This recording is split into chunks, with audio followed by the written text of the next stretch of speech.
O Política Etc. veio hoje à sede da Justiça na Paraíba entrevistar o presidente do Poder Judiciário, o desembargador Joás de Brito. É por isso que eu recebo, a partir de agora, e sou recebido nessa entrevista aqui no TJ, o presidente, o desembargador Joás de Brito. Muito obrigado por sua atenção com a nossa equipe. Prazer estar aqui. Prazer é todo meu, eu que agradeço essa sua iniciativa de vir até o Poder Judiciário para conhecer um pouco mais do Poder Judiciário. E eu fiz questão, presidente, de começar essa nova série de entrevistas do Política Etc. por aqui, porque o Brasil hoje tem olhado bastante para o Poder Judiciário e, a nível nacional, vem pautando as discussões da mesa da casa de todo mundo. E eu lhe pergunto, que tamanho é a Justiça da Paraíba? Qual a proporção do Poder Judiciário do nosso Estado?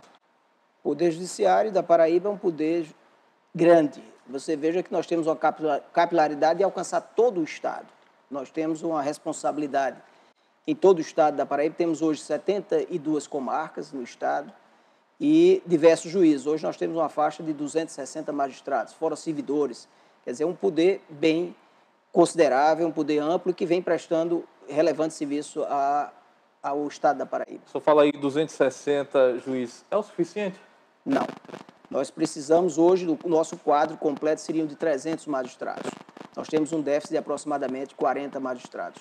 Tem perspectiva de concurso público para juiz aqui na Paraíba? Tem recurso para isso? Nem temos recurso e nem podemos fazer outro concurso enquanto não houver o término do prazo de validade do anterior. Nós temos concurso ainda com vigência e com candidatos aprovados. Então há perspectiva de chamá-los? Se tivermos recurso, sim. A gente fala de recurso, o Tribunal de Justiça aqui da Paraíba tem recebido recurso suficiente? Fala-se muito na votação da LOA sobre o repasse que é feito do duodécimo. Hoje o duodécimo do TJ, qual o montante, como é que está as finanças do tribunal? Muito apertado, é uma dificuldade muito grande. Nós estamos, para você ter uma ideia, sobrevivendo com o duodécimo pago em dezembro de 2016. Ou seja, em dezembro de 2016, o mesmo valor que foi pago em dezembro de 2016 é o duodécimo que estou recebendo hoje. E as despesas aumentaram nesse tempo? Aumentaram consideravelmente. Além de ter o crescimento vegetativo da folha, sem falar em aumento que tem, você sabe, a database. Agora mesmo estamos enfrentando uma discussão com todos os servidores, com os sindicatos, sobre a questão da database, que é um direito do servidor. Isso é um direito justo e que os servidores reclamam com muita propriedade. É só o repasse da inflação, não é nem o aumento real, é apenas repasse da inflação. Mas isso me tem causado transtornos e dificuldades grandes. E, além disso, tem os aumentos naturais do custeio, né? A água, luz, você sabe que aumenta constantemente. Isso aí não para. Telefone, água, luz, a gasolina, que também aumenta. Toda a parte de custeio tem um aumento natural. Os servidores estão justamente nesse momento de campanha para melhoria salarial, programaram até paralisações. Como é que o senhor vai fazer nesse cenário para poder negociar com quem trabalha no tribunal, tendo em vista que o senhor fala aí de um orçamento de 2016, o mesmo recurso sendo aplicado em 2018? Exatamente, eu vou tentar uma solução, estou tentando ainda uma solução amigável, tentar novamente novos contatos com o governo do Estado, para ver se é possível tratarmos isso de uma forma razoável, com razoabilidade, para poder atender os reclamos do Poder Judiciário. Afinal de contas, nós estamos sem poder investir, não temos conseguido investir sequer na recuperação dos prédios dos fóruns. Fala-se muito e, como eu falei, as pessoas estão olhando para a justiça hoje e há quem diga que a justiça é cara e lenta. Mas como explicar ao cidadão que procura ter acesso à justiça a demora para que o seu problema seja solucionado? O problema está no Poder Judiciário, no Poder Legislativo, aonde que fica o foco desse problema de demora na resolução das causas? Isso tem sido procurado melhorar constantemente, né? O CNJ tem atuado bastante nessa área, hoje criando os núcleos de conciliação, incentivando a conciliação. Isso tem resolvido muitos problemas, tem solucionado os problemas sociais. Isso é uma forma... A Justiça está preocupada com isso e tem procurado solucionar da melhor maneira possível. Você veja que hoje nós temos vários núcleos de conciliação que são exatamente que servem para isso, para dar celeridade àqueles problemas que se eternizam. Muitas vezes é uma briga que há uma dificuldade até mesmo para se decidir, porque as partes não têm interesse em concluir aquele litígio. É impressionante, tem litígios principalmente na área de família, na área de divisão de patrimônio, que se eternizam porque há uma dificuldade. E agora, com essas tentativas de conciliação, tem sido resolvido alguns problemas que duraram décadas. Outra coisa que dura décadas e que às vezes fica para o herdeiro são os precatórios. Por que a demora de ter acesso aos precatórios? A questão dos precatórios é uma questão que já vem de longa data. Para você ter uma ideia, hoje nós estamos com atraso nos precatórios, estamos pagando 2006. Na verdade, não estamos pagando. A fila do precatório ordinário, ele está parado desde 2006. Por quê? Porque o dinheiro que está sendo repassado é insuficiente para que aquela fila ande. Para que o internauta entenda essa situação, nos precatórios nós temos 3 situações distintas. O que é repassado pelo Estado, 50% vai para o pagamento ordinário de precatórios. E 50% vai para uma conta de acordos, que é aquele acordo que é feito com um deságio de 40%. Essa fila do acordo já está em 2011, ou seja, os que tinham precatórios para receber em 2011, que aderem ao acordo, esses já estão recebendo, os de 2011.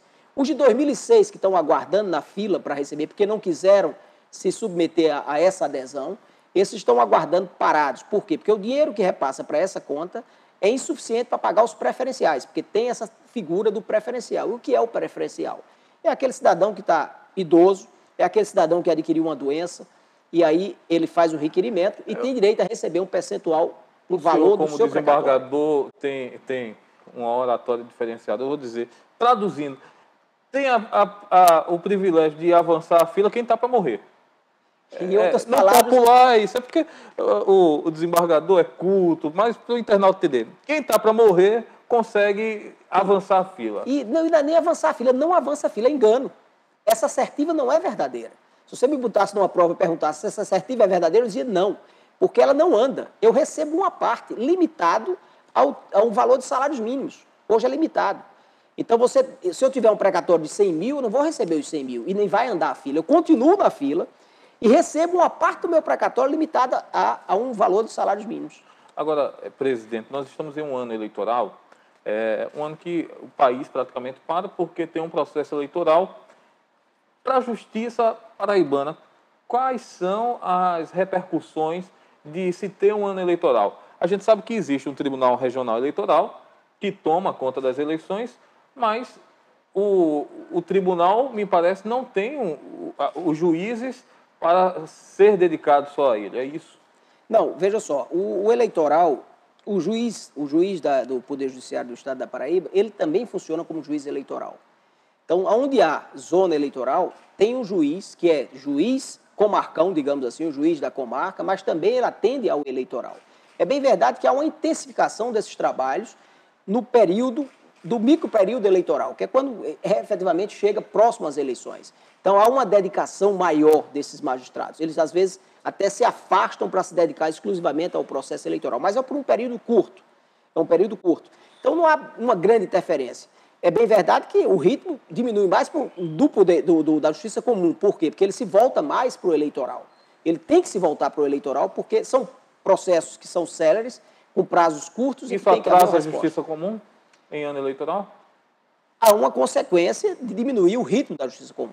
Não tenha dúvida disso. Eu perguntei antes de chegar aqui na entrevista, como característica dessas entrevistas que nós estamos fazendo, fiz a pergunta aos internautas. O que você perguntaria ao presidente do Tribunal de Justiça da Paraíba? A pergunta mais frequente que recebi foi sobre as casas dos juízes. Como é que funciona o auxílio moradia aqui na Paraíba, tendo em vista que ganhou repercussão nacional nos últimos dias esse tema. Aqui no Estado, como é que funciona? Os juízes têm as comarcas, moram das comarcas, moram na casa que o TJ tem, ou o TJ não tem casa? O auxílio, como que é isso? Nas comarcas onde existe casa de juiz que esteja em funcionamento e o juiz resida nela, ele não recebe o auxílio moradia. Naquelas que não há casa própria do Poder Judiciário, nesses casos o magistrado recebe sim o auxílio moradia. Um outro internauta me perguntou se, na sua concepção, o bloqueio que vem sendo feito, que já foi feito do governo do Estado para pagar os precatórios é adequado. A gente falava agora pouco justamente dessa demora. Qual o entendimento do desembargador? Não, o bloqueio foi para buscar exatamente o valor que não foi repassado, porque é uma responsabilidade do gestor. Eu, como gestor da questão dos precatórios, dessas contas dos precatórios, tenho a responsabilidade de verificar o repasse mensal. Hoje o governo está repassando mensalmente os 11 milhões e 300 que obteve através de uma liminar dada em um mandado de segurança, mas esse valor não é o suficiente. Então, aquele valor que foi buscado anteriormente já era aquele que estava se devendo, efetivamente. Um outro internauta pergunta o seguinte: na Paraíba tem algum Sérgio Moro? Ele até cita que, na perspectiva do nosso leitor internauta, existem muitos Gilmar Mendes. Qual é a sua perspectiva? Na Paraíba tem Gilmar Mendes, tem Sérgio Moro? Depende da perspectiva que você esteja olhando por essas duas figuras. São dois grandes magistrados, tanto o Sérgio Moro quanto o ministro Gilmar Mendes, são grandes magistrados. E a Paraíba tem grandes magistrados. Então, a resposta é sim. Nós temos Sérgio Moro e temos Gilmar, mas na qualificação boa deles dois. Um dos nossos internautas, o Carlos Henrique, perguntou como é que chega à presidência do Tribunal de Justiça. Eu tenho ideia que essa vai ser uma resposta difícil, tendo em vista as eleições que aconteceram aqui. A questão hoje ela está definida na LOMAN. A LOMAN é a Lei Orgânica da Magistratura, é uma lei nacional e que a competência inclusive, é reservada exclusivamente ao Supremo Tribunal Federal. E na atual LOMAN, a eleição é para ser feita entre os três mais antigos. Os três mais antigos que ainda não foram presidente, porque uma vez você sendo presidente, você não pode ser reconduzido. Há uma rotatividade na presidência do TJ. Há uma rotatividade na presidência do TJ. O que você acha da tese de que é defendida por alguns para que a eleição nos tribunais de justiça seja uma eleição direta, onde juízes também possam votar e não apenas os desembargadores? Essa questão da eleição direta, é como eu disse, como essa matéria é reservada à competência do Supremo, quem vai definir isso é o Supremo Tribunal Federal. Embora tenha já havido eleição direta em alguns tribunais, mas é porque esse tema não foi levado ao Supremo para debater. Com certeza o Supremo iria reanalisar essa questão da eleição direta no momento atual. Pode ser que venha futuramente a existir a eleição direta. As pessoas, por conta dessa demora da justiça, do tanto de processo, existe uma média de quantos processos cada juiz responde hoje na Paraíba? Tem lá na mesa dele para dar conta? Isso aí é um levantamento, nós temos esses dados estatísticos, nós temos justiça em números, isso é transmitido constantemente para o CNJ, mas eu não tenho esses dados nem esses números aqui na mão, mas isso é fornecido constantemente. Essa produtividade do magistrado, ela é cobrada mensalmente pelo CNJ. Há um ditado popular que diz que a justiça tarda, mas não falha.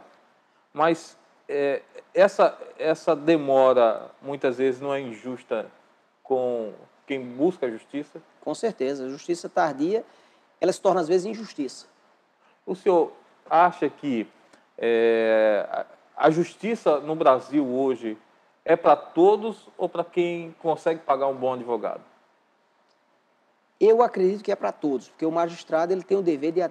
Ele é um servidor, e como servidor, embora seja um agente político, ele é um servidor, e como servidor ele deve atender a todos indistintamente. Eu pergunto não pelo magistrado, não pelo o juiz em si, mas pelo acesso mesmo a poder fazer com que os seus direitos sejam ditos ao juiz, cheguem ao juiz.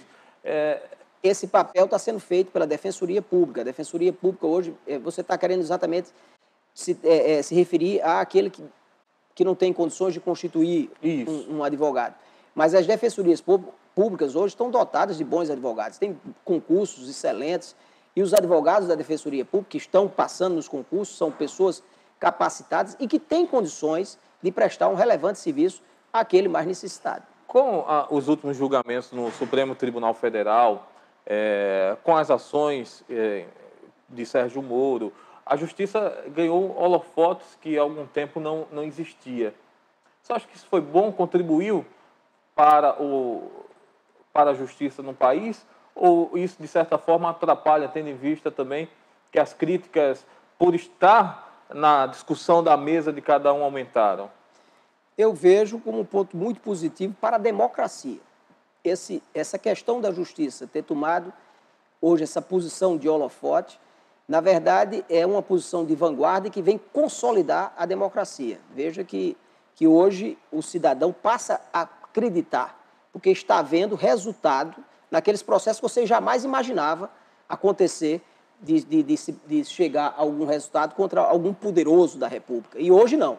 Hoje a justiça está demonstrando que ela é um pilar forte da democracia e isso só fortalece a democracia. Os poderes da Paraíba, eles vivem em harmonia, cada um respeitando o seu espaço, o judiciário, o legislativo, o executivo, ou há algum tipo de desequilíbrio?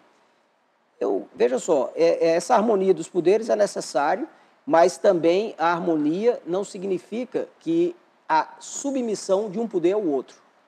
Então, quando o poder procura uma interlocução e essa interlocução não existe, dificulta essa harmonia.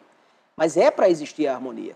Mas a interlocução, quando há dificuldade, ela gera um desequilíbrio nessa harmonia. O senhor tem tido encontros, ou manteve encontros com o presidente da Assembleia Legislativa e com o governador Ricardo Coutinho? Quando que os presidentes dos nossos poderes, os líderes dos nossos poderes se encontraram para discutir? Faz tempo? Nenhuma vez. Em conjunto, nenhuma vez. Eu tive poucos encontros com o governador no início da minha gestão, volta de maio, e depois não tive mais nenhum encontro, salvo esporadicamente, num evento, numa solenidade, mas não de tratativa de assuntos de interesse dos poderes. Presidente, o que dizer para o internauta que está nos vendo agora e que acompanha a justiça, tem os seus desejos de justiça? Qual a mensagem que o senhor deixa para o nosso público?